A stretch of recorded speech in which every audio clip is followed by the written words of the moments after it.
সে তার ছেলেকে acid victim সাজিয়ে, নিজের ছেলেকে অ্যাসিড ভিকটিম সাজিয়ে তাহিরপুর থানার তৎকালীন সেকেন্ড অফিসার, যার নাম জামাল উদ্দিন নিজে ভারপ্রাপ্ত ওসি সেজে অতি উৎসাহী হয়ে মিথ্যা মামলাটি এফআইআর করেছিলেন। হাবিব সুরোয়ার আজাদ বাদী হয়ে যে মামলাটি করেছে অ্যাসিড মামলা, সেই মামলাটি অবশ্যই মিথ্যা বানোয়াট ভিত্তিহীন এবং সেটি বিজ্ঞ আদালতে প্রমাণিত হবে। আপনারা দেখুন, আমি মামলার অনেক আগে বলেছিলাম এবং সেটি লাস্ট পর্যন্ত সেটি মিথ্যা বলে প্রমাণিত হয়েছে। ইউনোর কাছ থেকে জরিমানা আদায় করা, ক্ষতিপূরণ আদায় করা, এটা কতটুকু সৎ এবং সাহসী সাংবাদিকতা করলে আদায় করা যায়। 1 লক্ষ টাকা একজন ইউনো কোন সময় একজন সাংবাদিককে জরিমানা দেয় সেটা আপনারা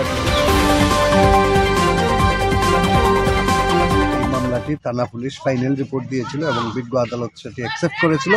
পরে ইউনো সাহেব আমাদের সাথে আপুস করেছিলেন, তিনি 1 লক্ষ টাকা, ইউনো সাহেব নিজে 1 লক্ষ টাকা ক্যামেরা ভাঙ্গার ক্ষতিপূরণ তিনি দিয়েছিলেন আমাদেরকে। আমি ক্যামেরার মালিক, যার ক্যামেরা ভাড়া নিয়েছিলাম, সেই মালিককে সেই টাকাটা যথারীতি দিয়েছি। অর্থাৎ 1 লক্ষ টাকা একজন ইউনো কোন সময় একজন সাংবাদিককে জরিমানা দেয় সেটা আপনারা বুঝেন।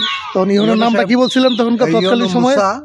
মুসা। এখন বর্তমানে উনি কোথায় আছেন জানতে পারেন? উনি কোথায়, ঢাকাতে হয়তো আছেন বা চাকরিতে আছেন না অবসরে গেছেন, আমি সঠিক জানা নাই। এটা কত বছর আগের ঘটনা বলছেন? এটা 2007 বা 2008 সালে হবে।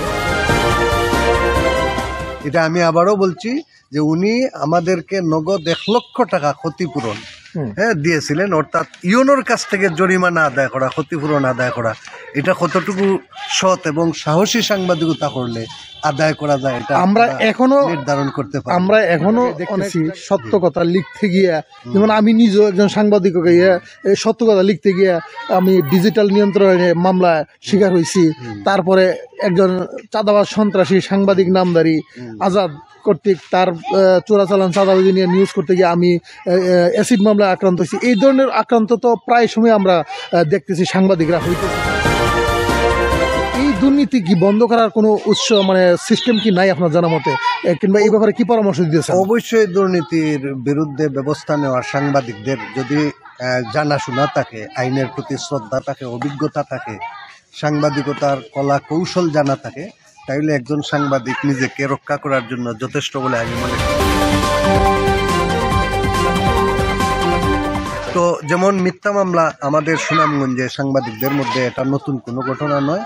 যে সাংবাদিক মুজাম্মেল আলম ভুইয়া, তৎকালীন মাই টিভির যে প্রতিনিধি, তার বিরুদ্ধে তাহিরপুর থানায় যে অ্যাসিড নিয়ন্ত্রণ আইনে মামলাটি দায়ের করা হয়েছিল, সেই মামলাটি ছিল একটি ফিটিং কেস, যাকে বলি সেটা একটা ফিটিং কেস ছিল। অর্থাৎ সাংবাদিক হাবিব সুরোয়ার আজাদ, যে সাংবাদিক মুজাম্মেল আলম ভুইয়ার প্রতিপক্ষ, সে তার ছেলেকে অ্যাসিড ভিকটিম সাজিয়ে, নিজের ছেলেকে অ্যাসিড ভিকটিম সাজিয়ে তাহিরপুর থানার তৎকালীন সেকেন্ড অফিসার, যার নাম জামাল উদ্দিন নিজে ভারপ্রাপ্ত ওসি সেজে অতি উৎসাহী হয়ে মিথ্যা মামলাটি এফআইআর করেছিলেন। আমি আলহেলাল সেই সময় 11 জন মানবাধিকার কমিশনের জেলা সেক্রেটারি হিসেবে 11 জন প্রতিনিধি নিয়ে, অর্থাৎ ব্রাকের প্রতিনিধি সহ যারা অ্যাসিড সম্পর্কে বুঝে, তাদের প্রতিনিধি সহ আরও তাহিরপুরের সাংবাদিক, স্থানীয় সাংবাদিক আলম সাব্বির সহ আমরা 11 জনের প্রতিনিধি নিয়ে একটা তদন্ত কমিটি গঠন করে মানবাধিকার কমিশনের পক্ষ থেকে আমরা বিজ্ঞ আদালতকে আমরা লিখিতভাবে জানিয়েছিলাম,